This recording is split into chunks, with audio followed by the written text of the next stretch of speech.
भक्तों, तुम्हारे जीवन में धन की खोज निरंतर चलती रहती है। कभी तुम सुबह उठते ही कहते हो, माँ, आज मेरे कारोबार में लाभ हो। कभी तुम चिंता करते हो, माँ, घर का खर्च पूरा कैसे होगा। और कभी तुम लोभ में फंस जाते हो, माँ, मुझे और चाहिए, बहुत चाहिए। धन तुम्हारे जीवन का आवश्यक अंग है, पर मैं आज तुम्हें यह सिखाने आई हूँ, धन केवल नोट और सिक्के नहीं है। धन ऊर्जा है, धन जीवन का प्रवाह है, धन सम्मान और संतुलन से जुड़ा हुआ एक दैवीय सिद्धांत है। धन का वास्तविक स्वरूप भक्तों, धन को यदि तुम केवल कागज और धातु समझोगे तो वह जल्दी नष्ट होगा, पर यदि तुम उसे शक्ति मानोगे तो वह तुम्हें निरंतर सहारा देगा। धन तटस्थ है, न वह अच्छा है न बुरा। धन केवल वही रूप धारण करता है जैसा तुम्हारा मन है। यदि मन में लोभ है, धन विनाश का कारण बनेगा। यदि मन में सेवा है, धन आशीर्वाद बन जाएगा।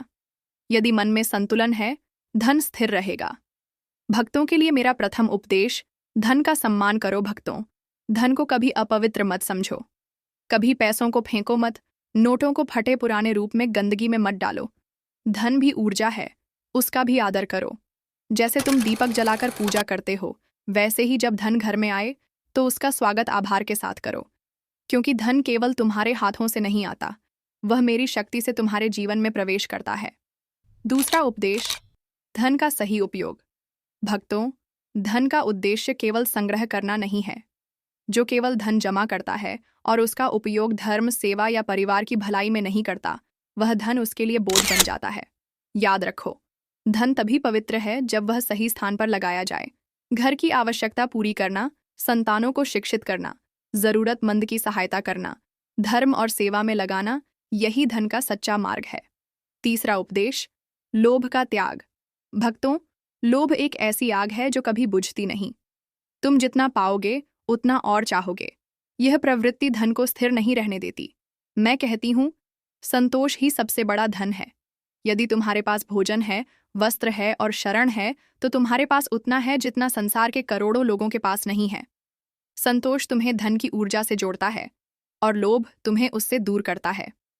चौथा उपदेश, स्वच्छता और धन। भक्तों, धन वहीं टिकता है जहां स्वच्छता है। गंदगी, अव्यवस्था और आलस्य वाले घर में धन का प्रवाह रुक जाता है। जब घर स्वच्छ होता है, वातावरण शुद्ध होता है, तो धन का स्वागत होता है। इसलिए भक्तों, घर और मन दोनों को स्वच्छ रखो। जहां पवित्रता है वहीं समृद्धि है।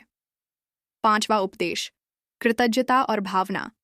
भक्तों, धन केवल कर्म से नहीं आता, धन भावना से भी आता है। जो बार बार शिकायत करता है, माँ, मेरे पास कुछ नहीं है, उससे धन की ऊर्जा दूर हो जाती है।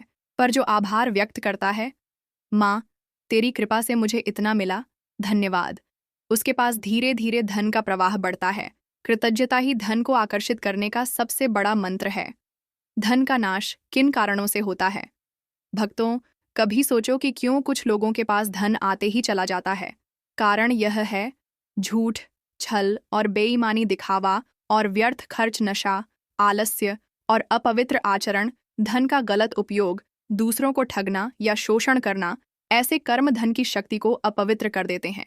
फिर चाहे कितना भी धन आए, वह टिकता नहीं।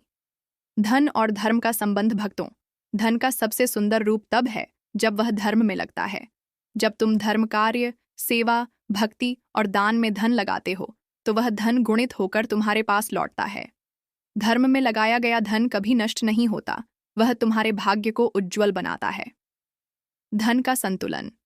मेरा आशीर्वचन भक्तों, धन का सही अर्थ यह नहीं कि तुम्हारे पास अपार संग्रह हो।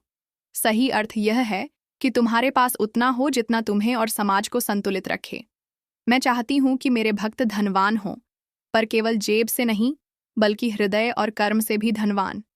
भक्तों के लिए मेरा अंतिम संदेश। भक्तों, धन का प्रवाह एक नदी की तरह है।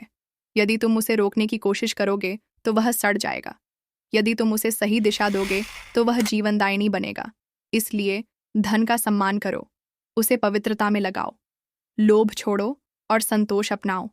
स्वच्छता और कृतज्ञता बनाए रखो, धर्म और सेवा में धन का उपयोग करो। यही वह 5 सूत्र हैं जिनसे धन हमेशा तुम्हारे जीवन में प्रवाहित होगा। निष्कर्ष भक्तों, याद रखो, धन वही है जो धर्म से अर्जित हो,